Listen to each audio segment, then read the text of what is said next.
আবু তোহা আদনান আর তার বউ সাবিকুন নাহার, উনি এক স্ট্যাটাস দেয়, এ এক স্ট্যাটাস দিচ্ছে, সে এক স্ট্যাটাস দিচ্ছে, উনি লাইভে আসছে, কি এক বিদিকিস্তি অবস্থা। মানুষের পার্সোনাল ম্যাটারগুলো আমাদের এত শুনতে হবে কেন?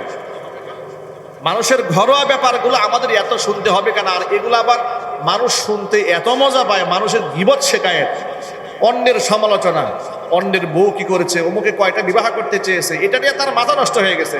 নিজে 32টা প্রেম করে বসে আছে, এটা নিয়ে কোনো চিন্তা নেই। কথা ঠিক না ব্যাটিক জুড়ে বলে?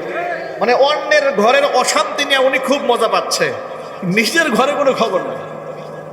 আমার প্রশ্ন হচ্ছে এই ব্যাপারে, এটা তাদের একান্ত ব্যক্তিগত ঘরোয়া ব্যাপার, এই সমস্ত ব্যাপারগুলো অনলাইনে আসাই উচিত না, তাদের ব্যাপারে কোনো মন্তব্য করাই উচিত না। উভয় কসম খেয়ে বসে আছে, বউ কসম কাটে, স্বামীও কসম কাটে, তো আপনি কার পক্ষে কি বলবেন?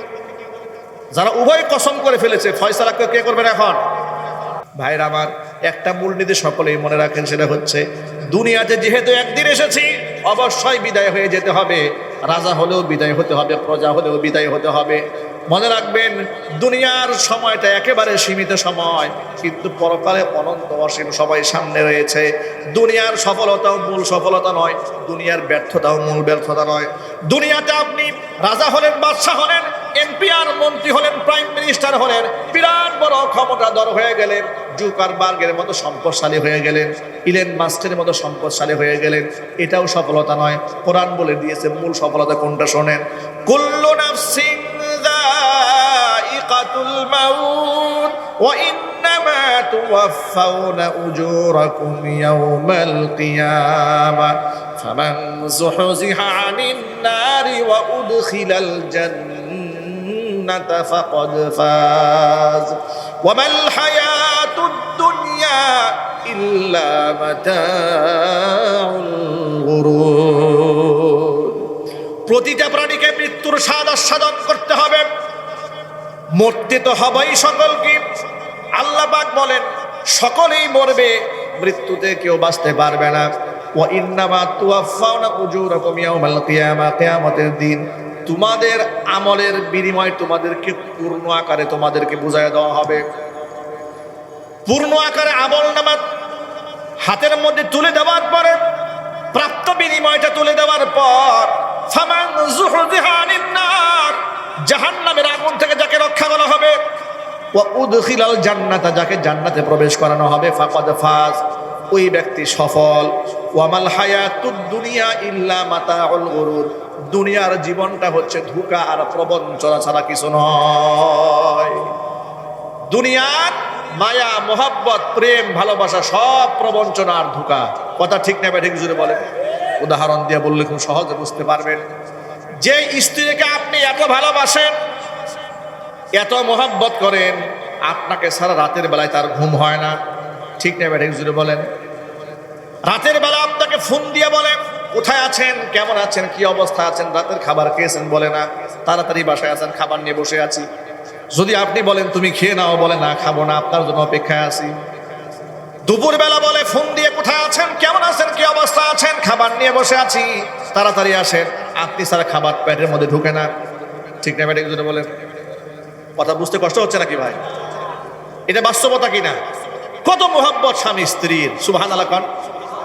স্বামী এবং স্ত্রীর এই মোহাব্বতটা আল্লাহ প্রদত্ত বড় নিয়ামত। জাআলা লাকুম মিন আনফুসিকুম আজওয়াজা লিতাসকুনু ইলাইহা, আল্লাহ বলেছেন তোমাদের মধ্য থেকে তোমাদের জোড়া, তোমাদের স্ত্রীদেরকে আমি সৃষ্টি করেছি, লিতাসকুনু ইলাইহা, যাতে করে বউর কাছে গেলে তোমরা প্রশান্তি লাভ করো। জোরে বলেন সুবহানাল্লাহ। বউর কাছে গেলে প্রশান্তি লাভ করতে হয়, সুকুন আসে মনে, সুকুন, শান্তি আসে। অথচ বর্তমান সমাজের অধিকাংশ ঘরের মধ্যে দেখবেন স্বামী স্ত্রীর মধ্যে এমন সম্পর্ক হয়েছে, একেবারে সাপে আর বেজির সম্পর্ক। কথা বলে না কেন? অনেক ঘরের মধ্যে জাহান্নামের আগুন জ্বলতেছে। বউ স্বামীর কথা সহ্য করতে পারে না, স্বামী বউর কথা সহ্য করতে পারে না। স্বামী ঘরের মধ্যে কথা একটা বললে বউ এক ধমক, বসে না, তুমি আমার সাথে বেশি বুঝো। কথা বলে ঠিক কিনা বলো? কিসের আলেম, কিসের হুজুর, কিসের ডাক্তার, কিসের ইঞ্জিনিয়ার, কিসের শিক্ষক? ঘরের মধ্যে শিক্ষক হাজবেন্ড ঢুকেছে, বউ বলে এত কথা বলো না, আমি তোমার ছাত্রী না, বহুত কথা বলছো, এবার তুমি চুপ করে বসো। ঠিক কিনা বলেন? এবার হুজুর গেছে বউর কাছে, বউ বলছো বহুত ওয়াজ করছেন বাইরে, আমার আর ওয়াজ শোনায় না, আমি আপনার সাথে ওয়াজ কম বুঝি না। কথা ঠিক কিনা বলেন? সুকুন নাই, শান্তি নাই। কারণটা কি?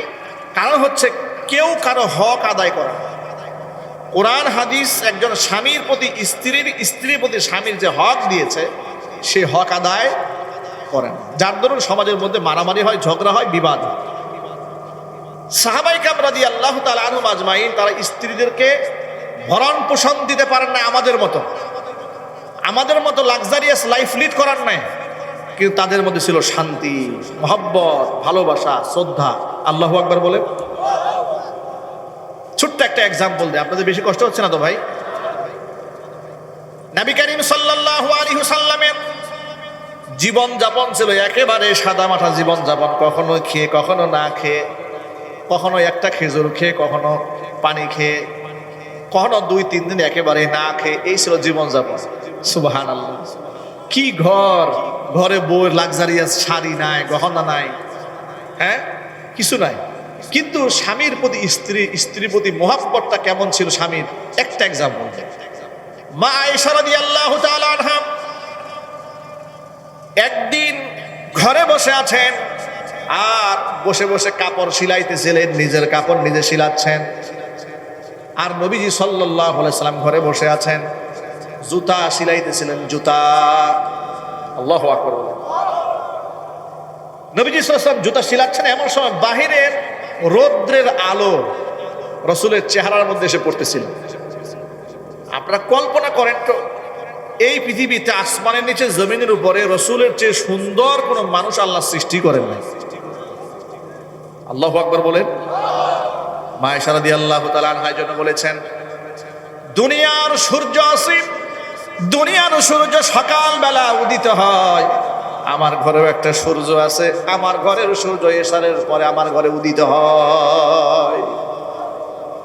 পেটে খানা নাই, কিন্তু মহব্বতটা কেমন দেখেন। আয়েশা রাদিয়াল্লাহু তাআলা আনহা কাপড় সিলাতেছে, নবী করিম সাল্লাল্লাহু আলাইহি ওয়াসাল্লাম জুতা ইত্যাদি কাজ, ঘরের কাজ করতেছিলেন এক কথায়। এমন সময় রৌদ্রের একটু তাপ রাসূলের চেহারার মধ্যে পড়তেছে। আয়েশা রাদিয়াল্লাহু তাআলা খুব মুগ্ধ নয়নে নবীজি সাল্লাল্লাহু আলাইহি ওয়াসাল্লামের চেহারার দিকে তাকালেন, হুজুরের চেহারার খুব প্রশংসা করলেন। আল্লাহ নবী সাল্লাল্লাহু আলাইহি ওয়াসাল্লামের খুব প্রশংসা করলেন যে রৌদ্রের আলোতে আপনার চেহারা এতটা বিকশিত হয়েছে, এত সুন্দর লাগতেছে আল্লাহর নবী সাল্লাল্লাহু আলাইহি ওয়াসাল্লাম। মা আয়েশা রাদিয়াল্লাহু তাআলা আনহার মুখ থেকে হুজুর এই প্রশংসা শুনে নবী করিম সাল্লাল্লাহু আলাইহি ওয়াসাল্লাম আল্লাহর শুকরিয়া আদায় করলেন এবং নিজের স্ত্রীর শুকরিয়া আদায় করে বললেন যে আমারও জীবন ধন্য হয়েছে যে তোমার মতো স্ত্রী আমি পেয়েছি। আশ্চর্যের ব্যাপার, ঘরে খাবার নাই, দামি বিছানা নাই, কম্বল নাই, কাঁথা নাই, একে অপরের প্রতি মহব্বত, সৌহার্দ্যতা, ভালোবাসা, আন্তরিকতা কোনো কমতি নাই। আল্লাহু আকবার বলেন। আর আমাদের ঘরে সব আছে, শুধু ভালোবাসা নাই। ঠিক কিনা বলেন? ঘরের মধ্যে এসি আছে, ফ্রিজ আছে, জাজিম আছে, সুন্দর বিছানা আছে, কম্বল আছে, এয়ার কন্ডিশন লাগানো, একেবারে চতুর্পাশ থেকে গ্লাস বন্ধ হয়ে গেলে নিস্তব্ধ নীরবতায় আরামে ঘুমায় থাকা যায়। এত সুখের মধ্যে থাকার পরেও ঘরের মধ্যে জাহান্নামের আগুনে জ্বলে। ঠিক না ভাই? আল্লাহ আমাদেরকে হেদায়েত দান করুন। সবাই একটু জোরে কোন আমিন। আর ঘরের মধ্যে যদি কারো শান্তি না থাকে, ওই ঘর আর ঘর থাকে না, ওটা জাহান্নামের টুকরা হয়। ঠিক কিনা ভাই বলেন? কিসের টুকরা হয়? জাহান্নামের টুকরা হয়ে যায়। আল্লাহ পাক যেন আমাদের প্রত্যেকটা ঘরগুলাকে কোরআনের নূর দিয়ে আলোকিত বানায় দেয়। এই জন্য ঘরের মধ্যে আমরা নামাজ কায়েম করবো, বলেন না ইনশাআল্লাহ। ঘরের বউ যার ভালো, দুনিয়াতে তো আল্লাহ পাক তাকে জান্নাত দিয়ে দিয়েছেন, একটা ছোটখাটো জান্নাত তার ঘরে আছে। ঠিক না? আর ঘরের বউ যদি খারাপ হয় তাহলে তো মাথা নষ্ট হয়ে গেল। আলেমের ঘরে বউ যদি খারাপ হয় অবস্থা কি হবে? এই কয়েকদিন ধরে social media, television, online portal খোলা যায় না কেন? কোন বক্তার বউ আর বক্তার সাথে ব্যাপক দ্বন্দ্ব। ঠিক না? আবু তোহা আদনান আর তার বউ সাবিকুন নাহার, উনি এক স্ট্যাটাস দেয়, এ এক স্ট্যাটাস দিচ্ছে, সে এক স্ট্যাটাস দিচ্ছে, উনি লাইভে আসছে, কি এক বিদিকিস্তি অবস্থা। মানুষের পার্সোনাল ম্যাটারগুলো আমাদের এত শুনতে হবে কেন? মানুষের ঘরোয়া ব্যাপারগুলো আমাদের এত শুনতে হবে কেন? আর এগুলো আবার মানুষ শুনতে এত মজা পায়, মানুষের গীবত শেখায়, অন্যের সমালোচনা, অন্যের বউ কি করেছে, অমুকে কয়টা বিবাহ করতে চেয়েছে, এটা নিয়ে তার মাথা নষ্ট হয়ে গেছে। নিজে 32টা প্রেম করে বসে আছে, এটা নিয়ে কোনো চিন্তা নেই। কথা ঠিক না ব্যাঠিক জুড়ে বলে? মানে অন্যের ঘরের অশান্তি নিয়ে উনি খুব মজা পাচ্ছে, নিজের ঘরে কোনো খবর নেই। আমার প্রশ্ন হচ্ছে এই ব্যাপারে, এটা তাদের একান্ত ব্যক্তিগত ঘরোয়া ব্যাপার, এই সমস্ত ব্যাপারগুলো অনলাইনে আসাই উচিত না, তাদের ব্যাপারে কোনো মন্তব্য করাই উচিত না। উভয়ে কসম খেয়ে বসে আছে, বউ কসম কাটে, স্বামীও কসম কাটে, তো আপনি কার পক্ষে কি বলবেন? যারা উভয় কসম করে ফেলেছে, ফয়সালা কে করবেন এখন? আল্লাহ পাক করবেন। সুতরাং এই ব্যাপারে আপনারা সবাই নীরব থাকবেন, কেউ কোনো মন্তব্য করবেন না, কথা মনে থাকবে না ইনশাল্লাহ। যার যারা আমল নামা নিয়ে আমাদের মজানা শেষ হয়ে যেত। আমরা কেন একজনের পার্সোনাল বিষয় নিয়ে মন্তব্য করে আমরা গুনার ভাগীদার হব? আমরা নিজে জাহান্নামের আগুন লাকড়ি হব কেন? অন্যের অপরাধের বোঝা আমরা কেন বহন করতে যাব? আল্লাহ পাক আমাদেরকে বোঝার তৌফিক দান করেন।